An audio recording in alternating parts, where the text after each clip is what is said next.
Hi friends, பெட்டை வச்சு எப்போ பார்த்தாலும் சாண்ட்விட்சு, டோஸ்ட் அந்த மாதிரி பண்ணி போர் அடிக்குதா? இந்த 4 வகையான ஸ்வீட்டை ட்ரை பண்ணி பாருங்கள். ரொம்பவே ஈஸியாக பண்ணிடலாம். குழந்தைகளுக்கு ரொம்ப பிடிக்கும். டக்குன்னு இன்ஸ்டண்ட்டாக பண்ணுற மாதிரி தான் இருக்கும் நாலுமே. ஃபஸ்ட்டு வந்து குலாப் ஜாமுன் பார்த்துடலாம்.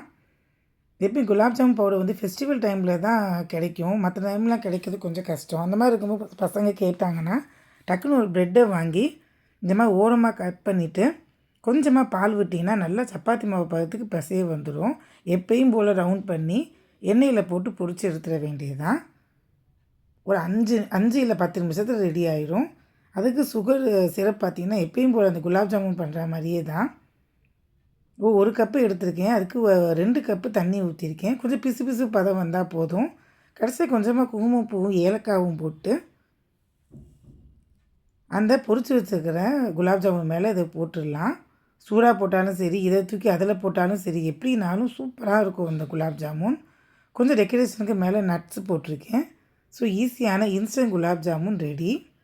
நெக்ஸ்ட்டு வந்து கஸ்டர்ட் டோஸ்ட் பார்க்கலாம் ப்ரெட்லேயே. இது ரொம்ப டேஸ்ட் நல்லாயிருக்கும். ப்ரெட்டை வந்து இந்த மாதிரி ட்ரையாங்கிளாக கட் பண்ணிவிட்டு கொஞ்சமாக லைட்டாக செமியாக இது பண்ணி எடுத்துக்கோங்க, பொரிச்சு எடுத்துக்கோங்க. எப்பவுமே ப்ரெட்டு வந்து ரொம்ப டீப் ஃப்ரை பண்ணக்கூடாது. இந்த மாதிரி கொஞ்சமாக எண்ணெய் ஊற்றி தான் பொரிச்சு எடுக்கணும். அதே மாதிரி ஒரு குலாப் ஜாமுன் பண்ண மாதிரி சுகர் சிரப் ரெடி பண்ணிக்கலாம். அப்புறமா கொஞ்சமாக ஒரு 2 ஸ்பூனு கஸ்டர்டை வந்து பாலில் நல்லா பேஸ்ட் மாதிரி பண்ணிவிட்டு ஒரு 1/2 லிட்டர் பாலில் கொஞ்சமாக சுகரும் பால் பவுடரும் சேர்த்துக்கலாம். அப்புறம் நம்ம கலந்து வச்சுருக்க கஸ்டர்ட் பவுடர் போட்டிங்கன்னா ஒரு 5 நிமிஷத்தில் நல்லா கெட்டி ஆயிரும்.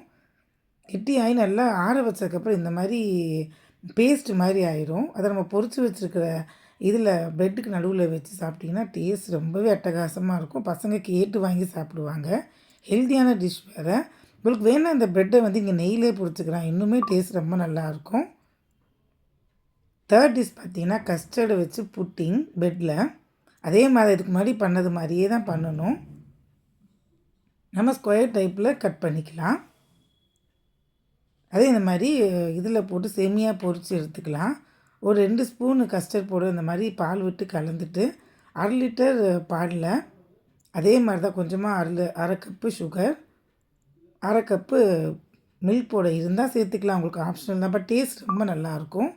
குங்குமப்பூ போட்டுக்கோங்க. அப்புறம் கலந்து வச்சுக்கிற அந்த கஸ்டர்ட் பவுடரையும் போட்டு நல்லா இதாக பேஸ்ட்டாக பண்ணிக்கலாம். இந்த மாதிரி அந்த இதையும் ப்ரெட்டையும் பொரித்து எடுத்துக்கலாம். கொஞ்சமாக எண்ணெய் விட்டு பொரிங்க. ரொம்ப டீப் ஃப்ரை பண்ணிடாதீங்க, நல்லா இருக்காது. ஃபுல்லாக எண்ணெய் குடிச்சிடும் அந்த ப்ரெட்டு. ஸோ இந்த மாதிரி அந்த கஸ்டர்ட் பேஸ்ட்டில் இதை போட்டு நல்லா டிப் பண்ணி எடுத்து சாப்பிட்டிங்கன்னா ரொம்பவே நல்லாயிருக்கும். நெய்யில் பொரிங்க, ரொம்ப நல்லாயிருக்கும் பசங்களுக்கு பண்ணுறதா இருந்தால். ஸோ இப்போ புட்டிங் ரெடி ஆகிடுச்சு. Bread pudding.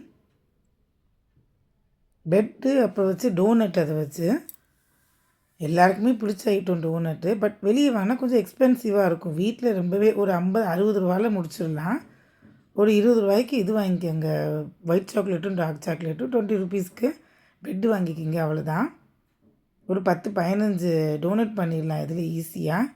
இந்த மாதிரி ஓரமாக கட் பண்ணிவிட்டு தண்ணியில் முக்கி எடுத்திங்கன்னா நார்மல் வாட்டரில் தான் இந்த மாதிரி நல்லா சப்பாத்தி மாவு பதத்துக்கு பிசைய வரும். அதை கையில் வச்சு இந்த மாதிரி ரவுண்டாக பண்ணி உள்ள டோனட்டுக்குள்ளே நடுவில் இந்த ஹோல் இருக்குள்ளே அந்த மாதிரி ஹோல் பண்ணிவிட்டு இதையுமே எண்ணெயில் போட்டு பொரிச்சு எடுத்துடலாம். டீப்பாக பொரிக்காதீங்க எதையுமே. இப்போ பாருங்கள், சூப்பராக டோனட் ரெடி ஆகிடுச்சு. இப்போ அதை ஒயிட் சாக்லேட்டில் கொஞ்சமும் டார்க் சாக்லேட்டில் கொஞ்சமும் டிப் பண்ணி ஒரு 10 நிமிஷம் ஆச்சிங்கன்னா நல்லா செட் ஆயிரும். அதுக்கு மேலே உங்களுக்கு இஷ்டம் என்ன வேணால் நீங்கள் டெக்கரேட் பண்ணிக்கலாம். நட்ஸ் போட்டுக்கலாம், இந்த மாதிரி குட்டி குட்டியாக சாக்லேட் சிப்ஸ் போட்டுக்கலாம். ரொம்ப டேஸ்ட் நல்லாயிருக்கும். வீட்டில் ட்ரை பண்ணி பார்த்து டெய்லி பசங்களுக்கு பண்ணி குழந்தைங்களுக்கு வகை வகையாக பண்ணுங்கள். லைக் கமெண்ட் பாக்ஸில் கமெண்ட் பண்ணுங்கள். தேங்க்ஸ் ஃபார் வாட்சிங். லைக் பண்ணுங்கள். தேங்க்ஸ் ஃபார் வாட்சிங்.